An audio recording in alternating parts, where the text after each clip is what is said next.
Okay, so, okay, I'm curious now. What kind of downsides are we talking about here? Well, for one thing, Yeah. studies have found a connection between high self-esteem and, well, narcissistic tendencies. Interesting. This need to constantly feel like you're superior, to feel special. Mm-hmm. We see this a lot, like the everyone gets a trophy kind of thing. Right. That can actually come from having self-esteem that's just too high. So instead of, like, real confidence, it's more like an inflated ego. Exactly, and it doesn't stop there. There's also something called the better than average effect. Okay. Basically, most people think they're above average at pretty much everything. Wait, read. Driving skills, intelligence, you name it. That's kind of funny when you think about it. Right. Statistically, there's no way everyone can be above average. Exactly. But it just shows how much we need to see ourselves in a good light, Yeah. even if it means we're twisting reality a little bit. And all this needing validation, this need to show off all the time, it can make it harder to connect with people on a real level. That makes sense. I mean, if you're always focused on being better than everyone else, it's got to be tough to let your guard down. Yeah. To be vulnerable. Exactly. So wait, are you saying high self-esteem could actually make us less likable? It's not really about being likable per se. Yeah. It's more about how this constant need to be on top affects our relationships. I see. It can get in the way of real intimacy and closeness. And maybe even more surprising is that research has actually shown that high self-esteem doesn't automatically mean you'll do better in life. Really? Or be more successful. Hold on. So all those motivational speakers telling us to believe in ourselves, Well, that might not actually help us get better grades or land that dream job. it's definitely more complicated than that. Okay. It's good to have a positive self-image, of course. Right. But it's not some magic solution. Baumeister and some other researchers actually found that sometimes focusing so much on boosting self-esteem, Yeah. it can backfire. Oh, wow. And actually lead to people doing worse. That's so interesting. Okay, so what about bullies? Yeah. Don't they usually have tons of self-esteem? That's a common thought, but it's not always true. Oh. Remember, sometimes high self-esteem, Yeah. it shows up as a need to control others, Mm-hmm. to feel superior to them, Right. which can lead to aggression. So it's not about lacking confidence. It's more like their sense of importance is distorted. Exactly. Unhealthy high self-esteem, it's more about puffing yourself up Yeah. than truly valuing who you are as a person.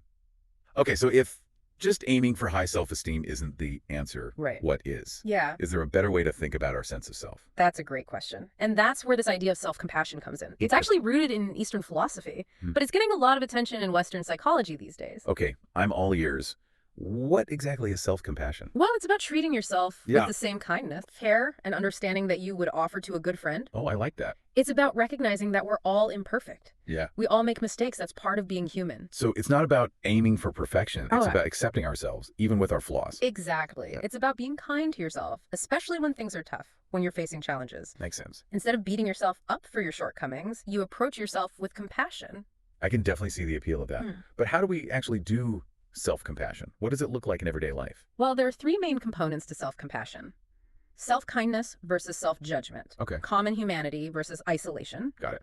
And mindfulness versus over-identification. Okay, let's unpack those. Starting with self-kindness. What's that all about? Imagine you mess up at work. Happens to the best of us. Instead of getting down on yourself Right. with all that negative self-talk, you acknowledge the mistake, but you treat yourself with understanding. Like you might say to yourself, hey, I messed up, but that's all right. I'm human.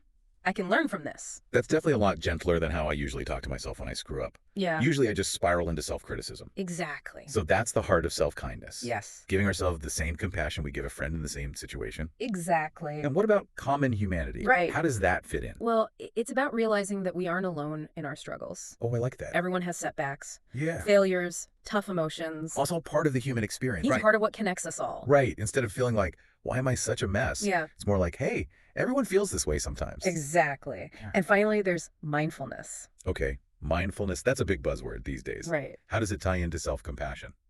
Mindfulness is about being aware of your thoughts and feelings Okay. in the present moment without judging them. It's about observing your inner experience with curiosity and acceptance rather than getting swept away by it. So if I'm like totally overwhelmed by negative thoughts, Right. mindfulness can help me step back from them, Yeah. not get totally consumed. Exactly. Huh.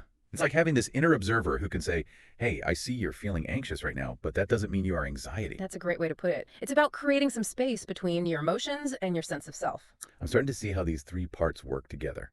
Self-kindness helps us quiet that inner critic. Right. Common humanity reminds us we're not alone in this. Yeah, And mindfulness helps us just observe our experience without getting lost in it. exactly. It's all about creating this safe space inside yourself where you can accept your imperfections without judgment and treat yourself with the same care you'd give to someone you love. This all sounds good in theory, But does self-compassion actually make for a happier, healthier life? Is there research to back this up? That's where things get really interesting. Studies have shown that self-compassion is connected to all sorts of positive things. Like what? More happiness, Okay, less anxiety and depression, interesting. more resilience when you're stressed, even better physical health. Wow, that's impressive. But I bet some people are thinking, if I'm too nice to myself, won't I just become lazy and unmotivated? That's a common concern, but the research actually suggests the opposite. Really? When we're kinder to ourselves, we're actually less afraid to fail. Oh. So we're more likely to take risks and try new things. That makes sense. Yeah. If you're not so scared of messing up, you're more willing to put yourself out there. Exactly. So it's not about lowering your standards, it's about creating a more supportive environment for yourself. Exactly. Self-compassion gives you the courage to go beyond your comfort zone Yeah. and the strength to bounce back when things don't go your way. Think about a time when you were super hard on yourself after a setback. Maybe you didn't get that promotion you wanted, or a relationship ended. What if, instead of beating yourself up, you approached it with self-compassion? That's a powerful question. How do you think that would change things? I don't know. I mean, it's definitely something to think about. But how is self-compassion different from self-esteem? Are they just different ways of saying the same thing? That's a great question, and it's one that researchers have been studying a lot. Yeah. And what they're finding is that self-compassion seems to offer all the good stuff of self-esteem, Okay. but without the potential downsides. You mean like the narcissism and the constant comparing yourself to others? Exactly. Always feeling like you have to be better than everyone else? Right. So self-compassion is about having a sense of self-worth that isn't so fragile. It is. It's not about puffing yourself up or needing external validation. Right. It's about accepting yourself, Yeah. flaws and all, and treating yourself with kindness. Exactly. And there's actual research to support this.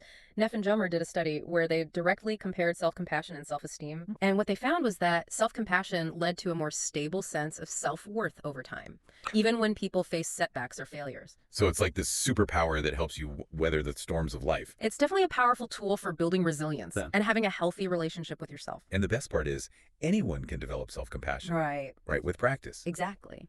Okay, so we've talked about self-compassion in general, but I'm curious how it plays out as we grow and change throughout life. Yeah. Does it change as we get older? That's a fascinating question, and one that developmental psychologists are really starting to explore. Oh. Research suggests that our early childhood experiences, especially our parents' style of parenting, Right. can have a big impact on how self-compassionate we become. So are you saying that parents who are